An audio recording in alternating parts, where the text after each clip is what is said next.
Welcome to the 2025 guide on using FL Studio on Android.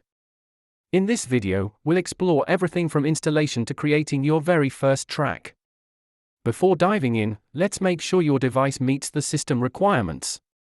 You'll need Android 8.0 or higher, at least 4 GB of RAM, and sufficient storage space. Now, let's get you started by downloading and installing FL Studio from the Google Play Store. It's quick and easy. Here's an overview of the user interface. We'll walk through the key features, including the playlist, mixer, and instrument rack. Let's create your first music project.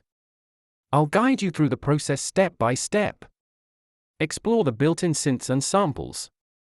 These tools are essential for shaping your unique sound.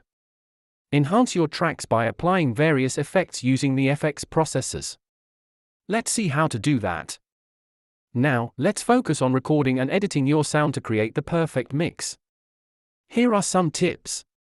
Once you're satisfied with your project, let's go over how to export and share your music with the world. Thanks for joining us. For more resources and tips, check out the links in the description below.